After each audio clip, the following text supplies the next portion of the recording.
Mister justice, ಈ ಕಾವೇರಿ 4 ಜನರ ಜೊತೆಯಲ್ಲಿ ಅಕ್ರಮವಾದ ಸಂಬಂಧ ಇಟ್ಕೊಂಡಿದ್ದು ಈ ಮಗು ಹುಟ್ಟಿದ ಮೇಲೆ ಶ್ರೀಮಂತನಾದ ನನ್ನ ಕಕ್ಷಿಗಾರನ್ನ ಬೆದರಿಸಿ ಬ್ಲಾಕ್ ಮೇಲ್ ಮಾಡಿದ್ರೆ ಕೈ ತುಂಬಾ ಹಣ ಸಂಪಾದನೆ ಮಾಡಬಹುದು ಅನ್ನೋ ದುರುದ್ದೇಶದಿಂದ ಇವತ್ತು ಈ ನ್ಯಾಯಾಲಯದ ಮೆಟ್ಲು ಹತ್ತಿದ್ದಾಳೆ.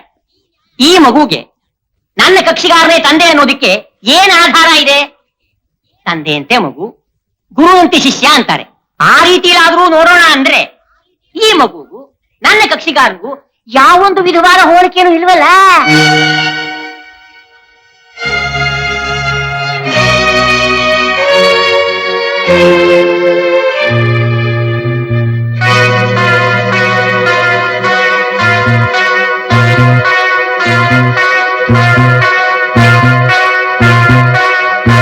ಮಿಸ್ಟರ್ ಜಸ್ಟಿಸ್, ಈಕೆ ನಡತೆಗೆಟ್ಟ ಜೀವನಾನ ಆಕ್ಷೇಪಣೆ ಮಾಡೋದಾಗ್ಲಿ ಈಕೆನ ಅವಮಾನ ಮಾಡೋ ಉದ್ದೇಶವಾಗ್ಲಿ ನನಗಿಲ್ಲ.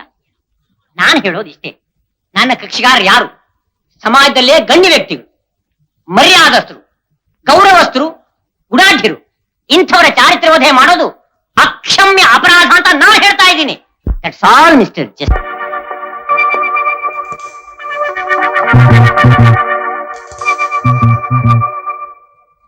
ಮಿಸ್ಟರ್ ಜಸ್ಟಿಸ್, ಆಪರೇಟ ಬಸಂತ್ ಕುಮಾರ್ನ ವಿಚಾರಣೆ ಮಾಡೋಕೆ ನನಗೆ ಅನುಮತಿ ಕೊಡಬೇಕು. Yes, proceed. Thank you mister justice.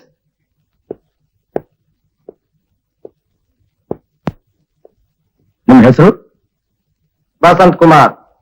Mister Basant Kumar, ನೀವು ಬ್ರಹ್ಮಚಾರಿನಾ? ಅಲ್ಲ, ಮತ್ತೆ ಪೇಡೋಯರ್. ಅಂದ್ರೆ ವಿದುರ, ಮದುವೆಯಾಗಿ ಹೆಂಡತಿನ ಕಳ್ಕೊಂಡಿರೋರು. ನಿಮ್ಮ ಹೆಂಡತಿ ಸತ್ತಾದ್ಮೇಲೆ ನೀವು ಎರಡನೇ ಮದುವೆ ಯಾಕೆ ಮಾಡ್ಕೊಳ್ಳಿಲ್ಲ? ನನಗೆ ಇಷ್ಟ ಇರಲಿಲ್ಲ. ನಿಮಗೆ ಮದುವೆ ಮಾಡ್ಕೊಳಕ್ ಇಷ್ಟನೇ ಇಲ್ವೋ ಅಥವಾ ಹೆಂಗಸರ ಕಂಡ್ರೆ ಇಷ್ಟ ಇಲ್ವೋ? ನನಗೆ ಗೊತ್ತಿಲ್ಲ. ಹಾ, ಹೋಗ್ಲಿ. ನಿಮ್ಮ ಮೇಲೆ ಆಪಾದನೆ ಹೊರಿಸಿರೋ ಕಾವೇರಿ ಆದ್ರೂ ನಿಮ್ಗೆ ಗೊತ್ತಾ? ಗೊತ್ತು. ಹೇಗೆ ಗೊತ್ತು? As A call girl. Call girl? Kaveri ಅಂತ ಹೆಂಗೆ ನಿಮ್ಮಂತವ್ರು ಕೊಟ್ಟಿರೋ ಬಿರ್ದ? ಕಾಲ್ ಗರ್ಲ್ ಅಂದ್ರೆ ಅದ ನೀವು ಫೋನ್ ಮಾಡಿದಾಗ ನೀವು ಹೇಳಿದ ಜಾಗಕ್ಕೆ ಬಂದು ನಿಮ್ಮ ಸಹವಾಸದಲ್ಲಿರೋ ಹೆಣ್ಣು ಅಂತ ಅರ್ಥ, ಹೌದಾನೆ? ಹೌದು. ಹಾಗಾದ್ರೆ ಅಂಥ ಕಾಲ್ ಗರ್ಲ್ಸ್ನ ನೀವು ಬೇಕಾದಾಗ ಕರೆಸ್ಕೊಂಡು ಸುಖ ಜೀವನ ನಡೆಸೋ ನಿಮ್ಮಂಥವ್ರನ್ನ ಇಂಗ್ಲಿಷ್ ನಲ್ಲಿ ವುಮನೈಸರ್ ಅಂತ ಕರೀತಾರೆ. ಅದ್ ನಿಮ್ಗೆ ಗೊತ್ತಾನೆ? ಮೌನ ಸಮ್ಮತಿ ಸೂಚನೆ ಅಂತಾರೆ. ನನ್ನ ಮಿತ್ರರು ಈಗ ತಾನೇ ಹೇಳಿದ್ರು, ನನ್ನ ಕಕ್ಷಿಗಾರರು ಏನು ತಿಳಿದೇ ಇರೋರು, ಗೌರವಸ್ಥರು, ಮರ್ಯಾದಸ್ಥರು, ಗುಣಾಢ್ಯರು ಅಂತ. ಅವರ ಚಾರಿತ್ರ ವಧೆ ಮಾಡೋದು ಅಕ್ಷಮ್ಯ ಅಪರಾಧ ಅಂತ. ಆದ್ರೆ ನಾನು ಹೇಳ್ತಾ ಇದ್ದೀನಿ, ಇವರು ವಂಚಕರು, ಮೋಸಗಾರರು, ಲಂಪಟರು ಅಂತ. ಮಿಸ್ಟರ್ ಜಸ್ಟಿಸ್, ವಿಚಾರಣೆ ಮಾಡೋ ನೆಪದಲ್ಲಿ ನನ್ನ ಕಕ್ಷಿಗಾರನ್ನ ಅವಮಾನ ಮಾಡ್ತಿದ್ದಾರೆ ಈ ಎದುರು ವಕೀಲರು. Objection overrule. Continue. Thank you mister justice. ಹಾ ಮಿಸ್ಟರ್ ಬಸಂತ್ ಕುಮಾರ್ ಅವರೇ, ಈ ಕಾಲ್ಗರ್ ಕಾವೇರಿನ ತಾವು ಮೊದಲನೇ ಸಲ ಯಾವಾಗ ನೋಡಿದ್ರಿ? 3 ವರ್ಷದ ಕೆಳಗೆ. ಹೋಟ್ಲಲ್ಲ ಮನೇಲ? ಹೋಟ್ಲಿಗೆಲ್ಲ ಹೋಗುವಂತ ಲೋ ಕ್ಲಾಸ್ ಅಲ್ರಿ ನಾನು. Oh, I am sorry mister high class Basant Kumar ಅವರೇ. ನನ್ನ ಪ್ರಶ್ನೆ, ತಾವಿಕೆ ಎಲ್ಲಿ ಮೀಟ್ ಮಾಡಿದ್ರಿ ಅಂತ? ಜ್ಞಾಪಕ ಇಲ್ಲ. ಜ್ಞಾಪಕ ಇಲ್ಲ? ನಾನು ಹೇಳ್ತೀನಿ. ನೀವು ಕಾವೇರಿನ ಮೊದಲನೇ ಸಲ ನಿಮ್ಮ ಎಸ್ಟೇಟ್ ಅಲ್ಲಿ ನೋಡಿದ್ರಿ. ಆಕೆ ನಿಮ್ಮನ್ನು ನೋಡಿದ್ಲು, ನೀವು ಆಕೆ ನೋಡಿದ್ರಿ. ನಿಮ್ಗಳ ಮೇಲೆ ಪ್ರೇಮ ಹುಟ್ಟಿತು. ನಾನು ನಿನ್ನ ಮದುವೆ ಮಾಡ್ಕೋತೀನಿ ಅಂತ ಗೋಗರದ್ರಿ. ಆಕೆ ಎಷ್ಟೇ ಬೇಡ ಅಂದ್ರೂ ಕೇಳದೆ ಬಲವಂತವಾಗಿ ದೇವರ ಫೋಟೋ ಮುಂದೆ ಅವಳಿಗೆ ತಾಳಿ ಕಟ್ಟಿದ್ರಿ. ಗಂಡ ಹೆಂಡತಿರ್ತಾರ ಅನ್ಯೋನ್ಯವಾಗಿ ಬಾಳದ್ರಿ. Am I right? Mister justice, ನಮ್ಮ ಎದುರು ಕಕ್ಷಿ ವಕೀಲರು ನನ್ನ ಕಕ್ಷಿಗಾರನ ಮೇಲೆ ಇಲ್ಲದ ಕಥೆ ಕಟ್ಟಿದ್ದಾರೆ. ಇವ್ರನ್ನ ಹೀಗೆ ಬಿಟ್ರೆ ನಾಳೆ ನಾನೇ ನಿಂತ್ಕೊಂಡು ದಲ್ಲಾಳಿತನ ಮಾಡಿ ಮದುವೆನೂ ಮಾಡಿದೆ ಅಂತ ಹೇಳ್ಬಿಡ್ತಾರೆ. ಇಂಥ ಅನಾಹುತಕ್ಕೆ ಅವಕಾಶ ಕೊಡದೆ ನನ್ನ ನಿರಪರಾಧಿಯಾದ ಕಕ್ಷಿಗಾರನಿಗೆ ನ್ಯಾಯ ದೊರಕಿಸಿಕೊಡ್ಬೇಕು ಅಂತ ತಮ್ಮಲ್ಲಿ ವಿನಮ್ರ ಕೇಳ್ಕೊತಾ ಇದ್ದೀನಿ. Srikanth, you can proceed. Thank you mister justice. Mister justice, ಆಪಾದಿತನಿಗೂ ಕಾವೇರಿಗೂ ನಿಕಟವಾದ ಸಂಬಂಧ ಇದೆ. ಜೀವನದಲ್ಲಿ ಗಂಡಿನ ವಂಚನೆಯಿಂದ ನೊಂದಿದ್ದ ಹೆಣ್ಣು ಈತ ತನ್ನ ಬಾಳ್ನ ಬೆಳಗಬಹುದು ಅಂತ ನಂಬುದ್ಲು. ಕಡೆ ತನಕ ಈತ ತನಗೆ ಆಧಾರವಾಗಿರ್ತಾನೆ ಅಂತ ನಿರೀಕ್ಷೆ ಮಾಡಿದ್ಲು. ಆದ್ರೆ ಈತ ಆಕೆ ಗರ್ಭಿಣಿ ಅಂತ ಗೊತ್ತಾದ ತಕ್ಷಣ ಆಕೆನ ಸಂಪೂರ್ಣವಾಗಿ ಮರೆತು ನಂಬಿಕೆ ದ್ರೋಹ ಮಾಡಿದ್ದಾನೆ. ಸುಳ್ಳು ಸುಳ್ಳು. ಅವಳು ಗರ್ಭಿಣಿ ಅಂತ ನನಗೆ ಗೊತ್ತಿರಲಿಲ್ಲ. ಅವಳಿಗೆ ಯಾವ ಭರವಸೆ ನಾನು ಕೊಟ್ಟಿರಲಿಲ್ಲ. ಆ ಮಗುಗೂ ನನಗೂ ಯಾವ ಸಂಬಂಧನೂ ಇಲ್ಲ.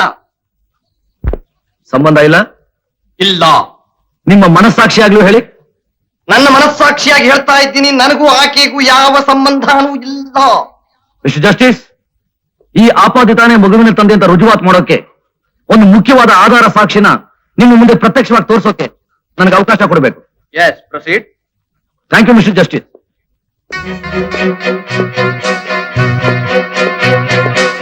ಕಾವೇರಿ, ಆ ಮಗು ಕೊಡಮ್ಮ. ಮಿಸ್ಟರ್ ಜಸ್ಟಿಸ್, ನನ್ನ ಎದುರು ಕಕ್ಷಿ ಲಾಯರ್ ಹೇಳಿದ್ರು ತಂದೆ ಅಂತ ಮಗುವಿನ ಗಾದೆ ಇದೆ, ಆದ್ರೆ ಈ ಮಗುಗೂ ಆಪಾದಿತನಿಗೂ ಯಾವ ರೀತಿಯಾದ ಹೋಲಿಕೆಯನ್ನು ಕಾಣಿಸ್ತಾ ಇಲ್ಲ ಅಂತ. ಮಿಸ್ಟರ್ ಜಸ್ಟಿಸ್, ತಾವು ಆಪಾದಿತನ ಸ್ವಲ್ಪ ಚೆನ್ನಾಗಿ ಗಮನಿಸಬೇಕು. ಆತ ಮಾತು ತನ್ನ ನಾಲ್ಗೆಯಿಂದ ಕೆಳತುಡಿನ ಸವರ್ಕೋತಾ ಇದ್ದಾನೆ.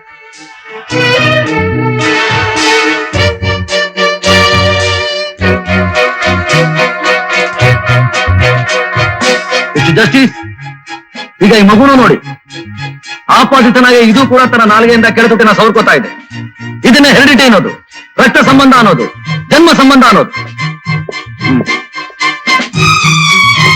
ದೇವರು ಕೊಟ್ಟರು ಈ ಒಂದು ಪ್ರತ್ಯಕ್ಷ ಸಾಕ್ಷಿನ ಬಿಟ್ಟು ಬೇರೆ ಯಾವ ಆಧಾರನೂ ಈ ಬಡ ಸ್ತ್ರೀ ಹತ್ರ ಇಲ್ಲ.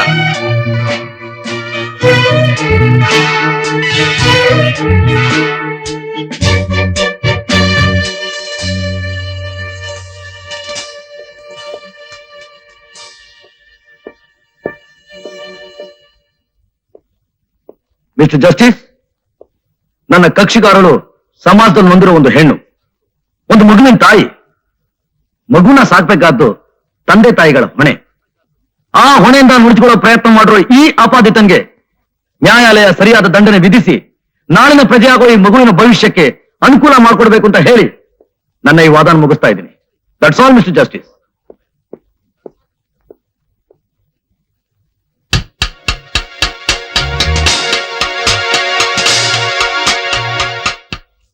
ಆಪಾದಿತನಾದ ಬಸಂತ್ ಕುಮಾರ್ ಮಗುವಿನ ತಂದೆ ಎಂದು ತೀರ್ಮಾನಿಸಿ ಆ ಮಗುವು ಪ್ರಾಪ್ತ ವಯಸ್ಕನಾಗುವ ತನಕ ಪೋಷಣೆ, ಶಿಕ್ಷಣ ಮೊದಲಾದ ವೆಚ್ಚಕ್ಕಾಗಿ ಆಪಾದಿತನು ಮಗುವಿನ ತಾಯಿಗೆ 3 ಲಕ್ಷ ರೂಪಾಯಿ ಕೊಡಬೇಕೆಂದು ನ್ಯಾಯಾಲಯ ಆಜ್ಞೆ ಮಾಡಿದೆ.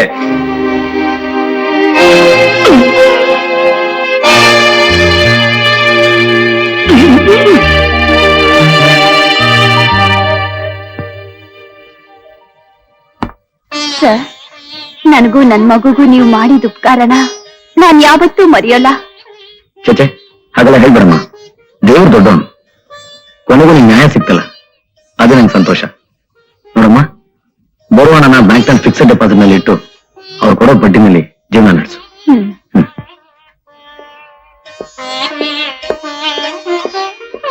ಶ್ರೀಕಾಂತ್ ಅವ್ರೆ, ಸರ್ ಶ್ರೀಕಾಂತ್ ಅವ್ರೆ, ಒಂದ್ ನಿಮಿಷ. ವರ್ಷದ ಮಗು ತಂದೆ ಹಾಗೆ ತುಟಿ ಕಚ್ಚೋದು ಹ್ಯಾಕ್ ಸಾಧ್ಯ? ಅದು ಸಾಧ್ಯ ಅಂತ ತೋರಿಸಿದ್ನಲ್ಲ, ಕೋರ್ಟ್ ಒಪ್ಕೋತಲ್ಲ. ಅದ್ ನಮಗ್ ಗೊತ್ತಾಗ್ಲಿಲ್ವೇ? ಅದಕ್ಕೆಲ್ಲ ತಲೆ ಬೇಕು. 8 ಆಣೆ ಜೇನುತುಪ್ಪನ ತುಟಿಗೆ ಸವರ್ದೆ ಅಷ್ಟೇ. ಇದು ಅನ್ಯಾಯ ಅಲ್ವಾ? ಆ ಹೆಣ್ಣಿಗೆ ಅನ್ಯಾಯ ಆಗಿಲ್ಲ, ನ್ಯಾಯ ಸಿಕ್ತಲ್ಲ. That's all. ಲಾಯರ್ ಅಂದ್ರೆ ಹೀಗಿರ್ಬೇಕು.